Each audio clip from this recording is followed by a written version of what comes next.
नमस्कार दोस्तों, welcome two minds of UPSC. आज हम देख रहे हैं यूपीएससी सीएसई 2025 के अंदर जो कंपलसरी पेपर रहता है इंग्लिश का, ये आपको देखने को मिलेगा सेकंड सैटरडे। पहला जो पेपर रहता है फ्राइडे को ऐसे होता है, फिर सैटरडे को आपको GS1 GS2 देखने को मिलेगा, देन संडे को आपको देखने को मिलेगा GS3 GS4। उसके बाद में वापस से सैटरडे आ जाओ, वापस से संडे आ जाओ। यहाँ सैटरडे को आपको देखने को मिलेगा सुबह लैंग्वेज का पेपर, वर्नेकुलर लैंग्वेज। उसके बाद में दोपहर में आपको मिलेगा इंग्लिश। इसके बाद में यहाँ पे ऑप्शनल आ जाता है O1 O2, ऑप्शनल 1 ऑप्शनल 2। तो ये जो इंग्लिश का पेपर है इसको देखते हैं, कंपलसरी पेपर रहता है ये। आपको एटलीस्ट इसके अंदर 25% मार्क्स आने चाहिए। 25 बोले तो 75 मार्क्स यहाँ पे 300 में से आने चाहिए। एक बार देख लेते हैं किस तरीके से पेपर आता है। तो देखिए 600 मार्क का जो पेपर है, सॉरी फर्स्ट आपको जो सबसे पहले देखने को मिलेगा ऐसे 600 वर्ड का आपको ऐसे लिखना रहता है और इसके ही मार्क्स आपको 100 हो जा रहे हैं। मतलब 75 मार्क्स लाने हैं, 100 का तो यहीं पे आपको देखने को मिल जा रहा है। 4 ऑप्शंस आपको देखने को मिल रहे हैं, ठीक है। इसके साथ में इसके बाद में आता है पैसेज। पैसेज के अंदर आपको आंसर्स देने हैं। देखो पैसेज बहुत ही बड़ा दिया है इन्होंने, एक पेज का यहाँ पे आ गया, देन यहाँ पे आया सेकंड पेज का। पॉज करके आप देख सकते हो। थर्ड पेज में भी 2.5 पेज हो चुके हैं। फिर इसके हिसाब से इन्होंने जो है 5 क्वेश्चंस दिए और 5 क्वेश्चंस के आपको आंसर्स लिखने हैं। एक एक पेज का ये इन्होंने स्पेस दी थी। पहले क्या होता था, पहले ये आधा आधा पेज का ही स्पेस देते थे लास्ट ईयर या उसके पहले तक के। अब इन्होंने क्या है पूरा एक पेज का स्पेस दिया है। इट मीन्स पहले तो सबसे पहले तो जो पैसेज है वो कॉम्प्लेक्स हो गया है और क्वेश्चंस भी कॉम्प्लेक्स आ गए। एट द सेम टाइम आपके पास में इतना कंटेंट नहीं रहेगा। 3 लाइनें वहाँ पैसेज में दिया गया है, लेकिन आपको वो पूरा पेज भरने की बातें स्पेस दिया हुआ है, तो थोड़ा सा मुश्किल होते जा रहा है। कॉम्प्लेक्सिटी इसकी भी बढ़ा दे रहे हैं। फिर प्रेसी राइटिंग की बात हो गई। यहाँ पे एक प्रेसी दिया है आपको, और ये आपको प्रेसी जो देखने को मिलेगा 75 मार्क्स का। यहाँ पे जो है ये जो ऊपर आप हमने देखा था अभी पैसेज, ये भी 75 मार्क्स का था। अब प्रेसी जो आ गया, प्रेसी भी 75 मार्क्स का आपको देखने को मिल गया। अब इससे क्या हो गया, ये आपको प्रेसी भी अपने आप में देखिए कितना बड़ा आ गया है। 863 वर्ड का प्रेसी आपको देखने को मिल रहा है। इसको कितने में करना है, एटलीस्ट वन थर्ड के आसपास हमें करना रहता है। तो इसका 1/3 हुआ 290 280, तो अराउंड 290 300 के आसपास आपको प्रेसी लिखना पड़ेगा। तो प्रेसी लिखने का आप जो आंसर बुकलेट है आपको इस तरीके से बॉक्स बना हुए दिए हुए रहते हैं। और यहाँ पे 10 ऐसा वापस से सेम आपको यहाँ पे 20 इस तरीके से वहाँ पे आपको देखने को मिल जाएगा। और फिर ऐसा है पूरे 300 400 तक का ही इन्होंने जो आंसर बुकलेट है उसके अंदर दे देते हैं। तो आपको यहाँ पे कैसा लिखना रहता है, सपोज़ जैसे आप कुछ लिख रहे हो, suppose a man walking distance, इस तरीके से। तो आपको क्या करना है, एक डब्बे में एक बॉक्स में you have to put 1 word in a box. ये आपको हिंदी में भी देखने को मिलता है, इंग्लिश में भी देखने को मिलता है। मतलब अगर आपकी कोई लोकल लैंग्वेज है, जो भी हो, उर्दू मराठी तेलुगु तमिल, सेम आपको वहाँ पे भी इस तरीके से प्रेसी देखने को मिल जाएगा। हिंदी में तो आता ही है और इंग्लिश में भी आपको यहाँ पे देखने को मिल गया। ये वापस से कितने मार्क्स का आ गया, 75 मार्क्स का। देन इसके बाद में 100 हो चुका है, 75 हो चुका है पैसे, 75 प्रेसी कितना हो गया है, 250 हो गया। अब हमारे पास में कितना बचा, 50 मार्क्स। तो 50 मार्क्स के अंदर फिर ये एक एक नंबर के क्वेश्चंस आपको देते हैं, अलग अलग तरीके के करेक्शंस और ये सब चीज़ें पूछी जाती है। लेट अस सी क्या क्या है। Make the following sentence after making the necessary corrections, do not make unnecessary change in the original sentence. तो आपको देखो यहाँ पे करेक्शंस करने हैं अलग अलग तरीके के। Why have you did what have you did to the laptop? He is an honorable man. इसके साथ में सप्लाई द मिसिंग वर्ड, यहाँ पे भी आप देखो 5 क्वेश्चन पूछे गए। Use the correct form of verb, यहाँ पे 5 क्वेश्चन आ गए। एंटोनिम यहाँ पे आपको देखने को मिल रहे पाँचों के पाँचों। फिर इसके साथ में सेंटेंस को as directed without changing the meaning, जैसा पूछा गया वैसा।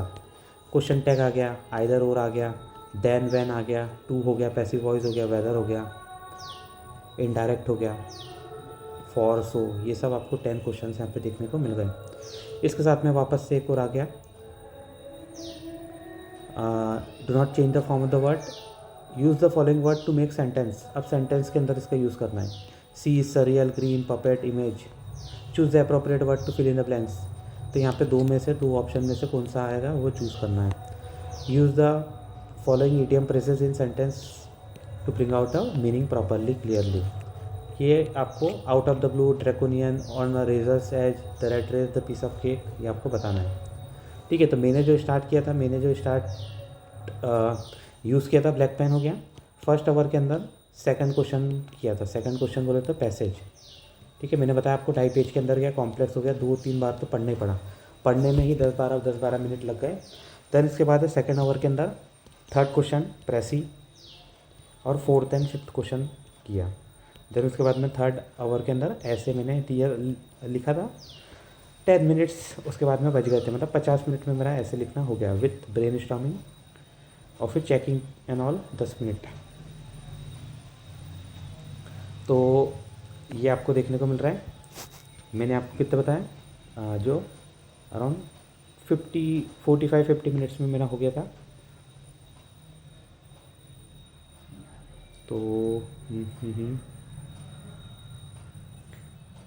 36 मिनट में मेरा लिखना हो गया था, 12 मिनट ब्रेन स्टॉर्मिंग के लगे थे, तो अराउंड 48 मिनट के आसपास में मेरा काम हो गया था। 10-11 मिनट बाद में बच गए थे। ठीक है, तो इसके अंदर मैंने जो लिखा था वो है पहला वाला, the raw material of cinema is life. ये थोड़ा सा मुझे जमा नहीं, क्या आ सकता था क्या नहीं हो सकता था। इसके बाद में folklore as a knowledge system, ये भी मुझे जमा नहीं, एग्जाम्पल क्या आएगी क्या नहीं आएगी, तो इसके लिए नहीं लिखा। No man is an island, ये भी अपने आप में अच्छा है कि no man is an island, आप सोशल बीइंग हो सकता था, लेकिन कौन कौन से चीज़ें आ सकते हैं यहाँ पे थोड़ा मुश्किल था। तो यहाँ पे सी वाला, eating habits and life style in contemporary India.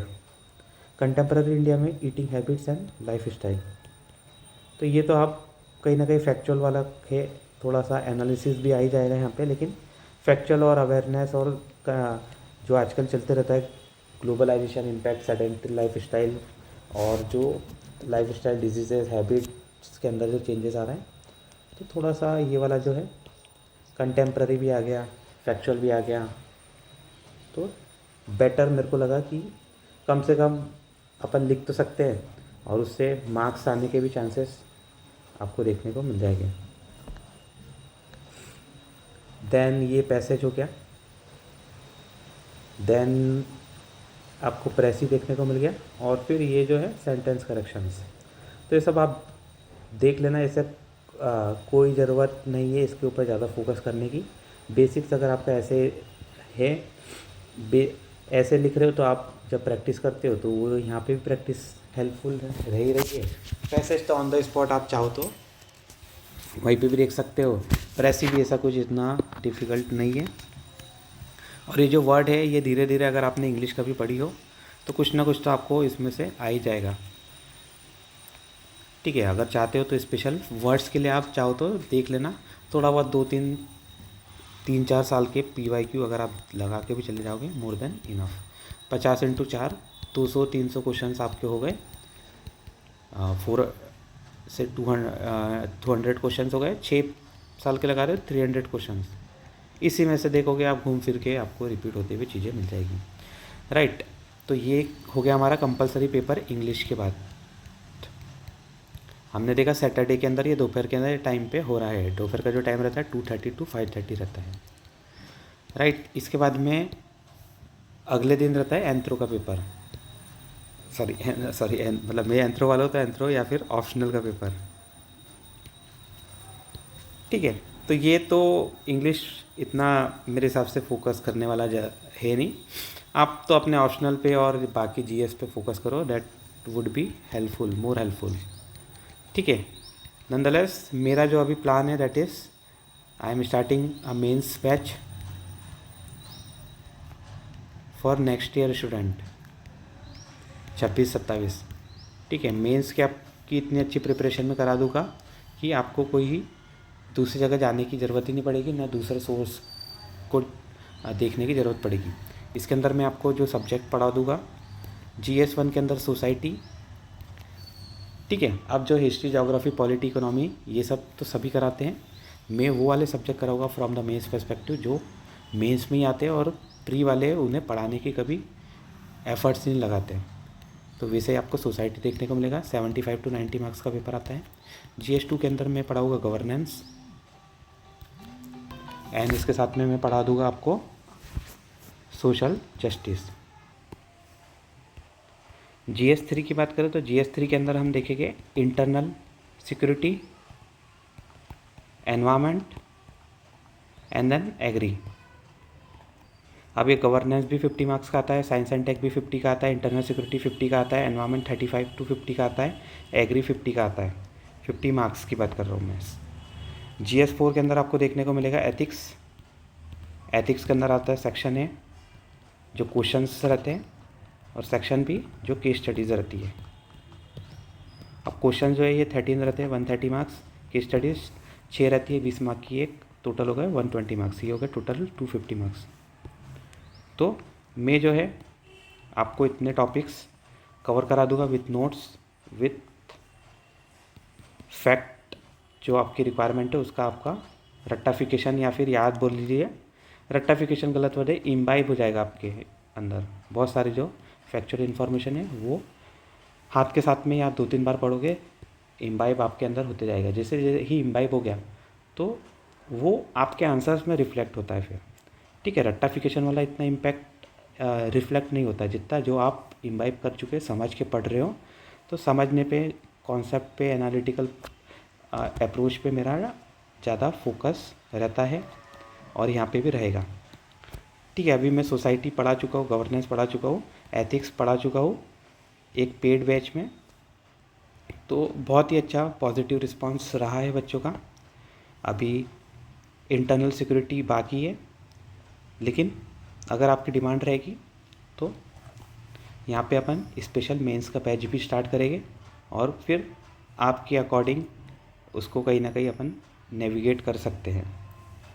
Navigate तो मतलब UPSC के पॉइंट ऑफ व्यू से ही पढ़ेंगे पूरा। तो आप जो है एक बार जो जो भी मेरे एनालिसिस है उनको देख लीजिए, तो आपको समझ में आ जाएगा कि किस तरीके से मेरा पढ़ाने का पैटर्न है और फिर नॉलेज डेप्थ और बहुत सारी चीज़ें आपको समझ में आ जाएगी। ठीक है, इसके बाद में एक और चीज़, minds of UPSC channel join कर लीजिए फॉर मोर अपडेट। वहाँ पे कहीं ना कहीं हम आंसर राइटिंग और रिलेटेड एस्पेक्ट्स कहीं ना कहीं अभी फ्यूचर में स्टार्ट करेंगे, तो आपको इन्फॉर्मेशन मिल जाएगी। ठीक है, आज के लिए इतना ही। ये हमने देख लिया इंग्लिश का पेपर कंपलसरी जो 2025 में आया था। Thank you everyone.